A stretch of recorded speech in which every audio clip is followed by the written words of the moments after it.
that they would have the most beautiful office building in the world. 264 entries came in. Thousands of New York.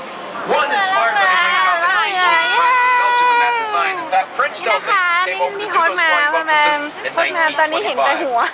I want to caution my tall friend at the back of the boat. My tall friend at the back of the boat. Please I see you're very tall, so make sure your head is always below these bars, because we do go under the bridges. There's only a little clearance. Now coming up on the right, the new second tallest building in Chicago, it is Trump International Hotel and Tower. New York financier and fading television star Donald Trump blessing us with a 92-story, 1,125-foot building. Now this building is 2 feet shorter than the John Hancock Center, and yet it is allowed to claim to be taller. Why? The spire on top. You see, when you're measuring tall buildings, if you put a spire on top, you count that as height. With the spire, it's 1,362 feet. Now, in the Beaux-Arts or City Beautiful tradition on the left, the building with the beautiful cupola or dome, the Jewelers Building of 1926. Inspired actually by a 15th century Italian monastery, the Sotosa de Pavia, built here for the diamond trade. Originally, this building had a state-of-the-art auto elevator. You could drive your Model T filled with diamonds from Lower Wacker Drive into the basement, your car into your floor. Retrieve your diamonds and run through the building like a happy squirrel with a sack of nuts, feeling safe. Safety was an issue. This was prohibition. Alcohol was legal, but let's get it straight. จับใจความได้แล้วว่าเขากำลังพูดเกี่ยวกับการตึกแต่ละตึกว่าสร้างปีพ.ศ. อะไรทรงลักษณะนี้ใครคนสร้างดูตึกข้าวโพดคู่นี่เป็นลานจอดรถข้างล่างแล้วก็เป็นที่อยู่อาศัยของคนด้วยคอนโดคล้ายๆคอนโดบ้านเราอ่ะ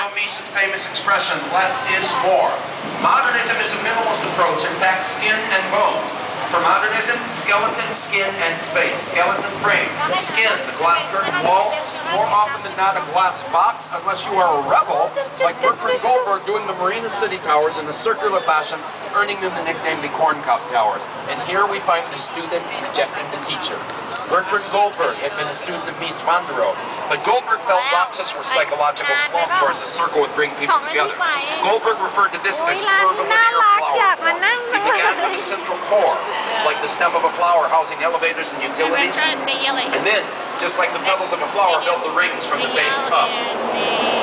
Now, the Westin Hotel on the right was formerly the Japanese Nikko Hotel. You'll still see elements of the roof garden.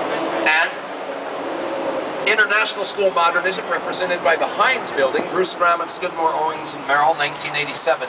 Now, in a nutshell, the International School Modernists were basically of the mindset, let us do away with historic precedent. We can just take the same glass and steel box, we'll just keep erecting it around the globe. Over and over and over. Let us step back in time now. 1913, the Reed Murdoch Center is coming up on our right. A little bit of arts and crafts influence.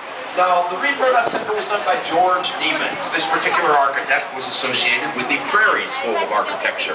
Now, Prairie School architects seek to evoke our rather flat Midwestern landscape. We have no mountains here, so their designs are somewhat horizon-hugging, as we see here balanced by the clock tower. Now, if you count the arch window bays on either side of this tower, however, you will find the building is asymmetrical. 5 on the right, only 4 on the left. One more arched bay was on this end until 1926. They were preparing to put the LaSalle Street Bridge in. They began widening LaSalle Street. So the building, which had already been there 13 years, came out a little further. It was in the way. Now you think maybe they could have changed their plans and went around the corner. Not in Chicago. Forget about it. It was in the way, so they plowed through it, simply taking out 20 foot of building, destroying the symmetry of the building in the process.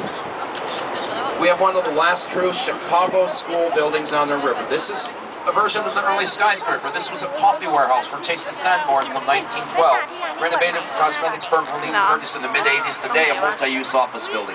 They gutted it, added an all-glass corporate boardroom at the top, a circular shape to make it look like a ship's prow, basically to tie it to the river. And coming up on the right, one of the greatest examples of Art Deco architecture ever, this is the Chicago Merchandise Mart. Art Deco began with an exhibition, Paris, France, 1925, becoming the style of the 30s. Whenever I think Art Deco, I'm always reminded Jazz Age. Everything is very angular, very streamlined. 4.2 million square feet of rentable space. You're actually looking at the largest commercial building on Earth today. It was the largest building in America prior to the release of the Pentagon. There are 4,000 windows, 7 miles of hallways. Now the heads along the bank, which David Letterman once called the Pez Hall of Fame, those actually are some of the early merchant princes of Chicago. And it was the Marshall Field department store, a once great Chicago retailer, who put up $32 million, hiring successor firm to Daniel Burnham, Graham Anderson, Props and White. That was supposed to become a giant wholesale market. That dream would have to go unrealized. 1930, of course, was the height of the Great Economic Depression in America. By 1945, they had to let that building go for back taxes. Fortunately, Mr. Joseph P. Kennedy, father of our late president and senators, stepped in, and Joe Kennedy saved that building. A man of action when he realized he had 96 acres